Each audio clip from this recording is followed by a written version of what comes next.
السلام عليكم ورحمة الله وبركاته. صحبتي دقاليقا ميل كستودا دويدا كجوجتا maan salaamay fadlan hadii ay tahay markii ugu horeysan soo boqotay channelka subscribe noo saar sidoo kale gambaleelka furo si video walba aan soo gelinayo in ku soo dhacaysa waqtiga aan soo gelinay sidoo kale videoga like gare oo share gare oo la wadaaga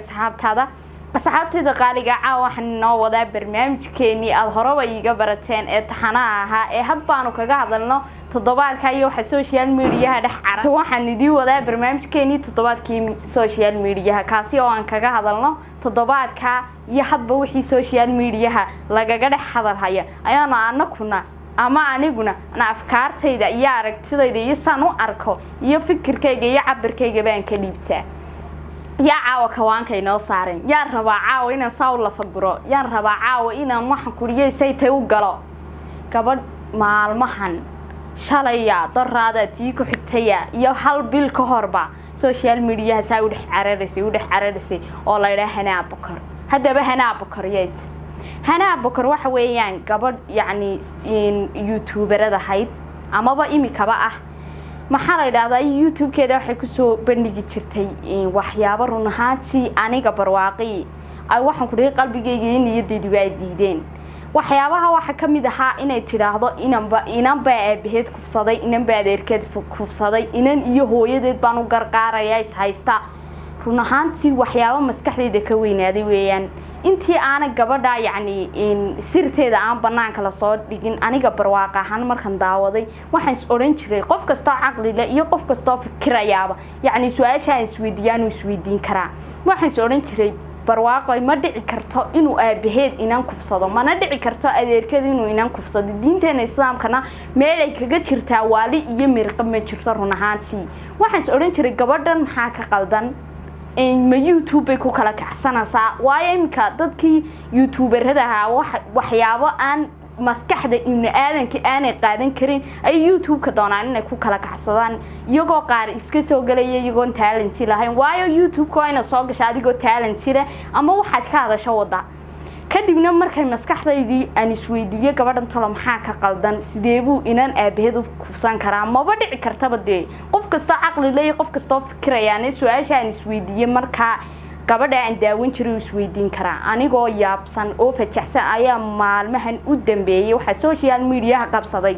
gabadhii oran jirtay xuquuqda dumarkan u doodaya horta xuquuqdan dumarka loo doodayaan fahmi waayay waxay tahay wala qaali su'aashan isweydiintana waxay tahay isweydiinayna waxay tahay xuquuqda dumarka ka maqan maxay tahay run ahaantii anigu hadaan soo eego xuquuq inaga maqan ma jirto waayo ilaahay baa xuquuqdeena inoo dhameystiray alxamdulillaah rabbil caalamiin run ahaantii diinta dad wax ka taqaan ama diinta aad ku dhaqmayso oran mayso xuquuq baa naga maqan waxa jira hay'ado badan oo ila xuquuq baan dumarka u raadinay xuquuq baa sidana maxay sida waxaasi waa folosh waana wax diinteena islaamka ka soo horjeeda oo la doonayay in hadii aynu dumar nahay macnaha diinteena inagu nacsiyo ama gaaladu maxay nin rag oo oran waayeen xuquuqdiisa raadinayna waayo waxay og yihiin ninka rag inuu aqli badan yahay oo maskax leeyahay oo waxaynu qaadan karnaa inagu aanu qaadanin run ahaantii dumarka gaaladu wax kasta ma xataa meel kasta oo la xayisiiyay iyagay u soo qaataan wax kasta xumaan oo la sameeynaya iyagay tusaale uga soo dhigaan waxna ahaantii wax kasta oo la qabanayna dumar bay tusaale uga soo qaataan waa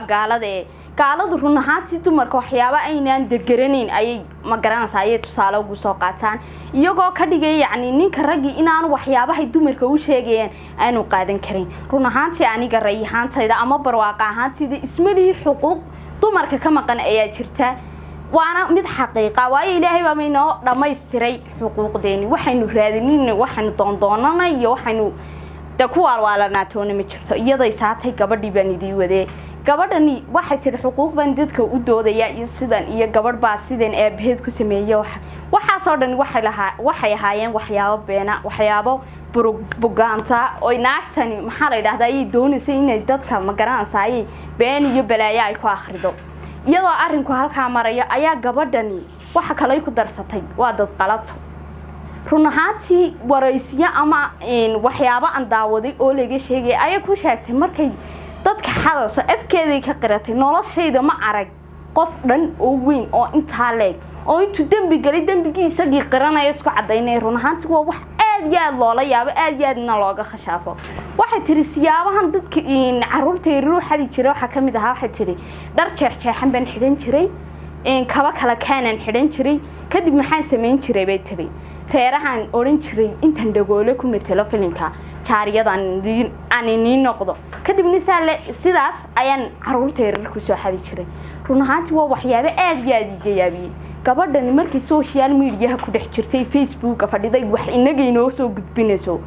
waxay iska dhigtaa qof maxaa la yiraahdaa diintii garanaya yacni hadalladay adeegsanayso waxaan ku riyay diinta say ugu dhaqmaso iminkaan salaad food ka soo qaaday bayna oransi waxaan idin leeyahay dadkayga Soomaaliyeed oo qof kasta oo social media soo istaaga harumaysanina way dunidani ma hatii la isrumaysanayay akhru 7 bin ku jirnaa run ahaantii adduunyadu way rugmanaysaa akhru 7 noon ku jirnaa wax allaala wax ka hadhay haba yaraatee wax kasta oo nabi maxamed inoo sheegay calayhi salaatu wasalaam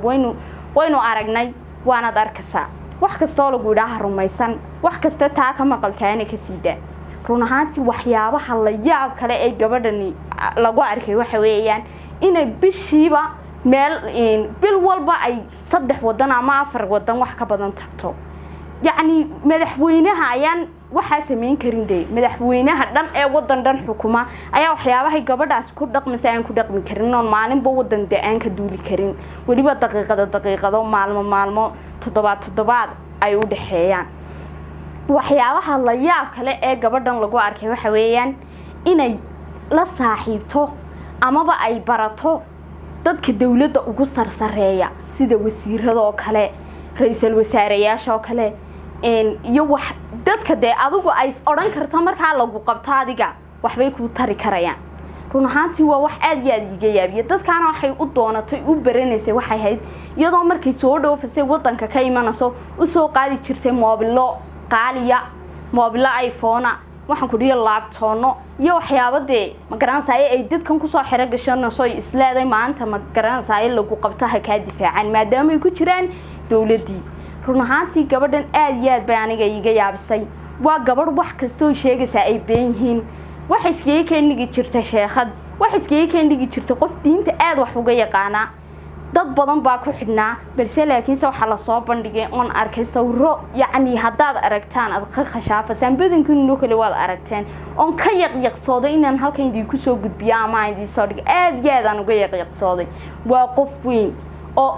adigu haddaan u yareeyo da'dii kontankay ku jirta waxay haydina iska cibaadeyso beenta iska diiso lacag maanta waa la helaa lacag haddii aad tidhaahdo aakhiriya adduun baan ku seegaya dhibteeda leeday waxa la sheego kale inay website-yo ay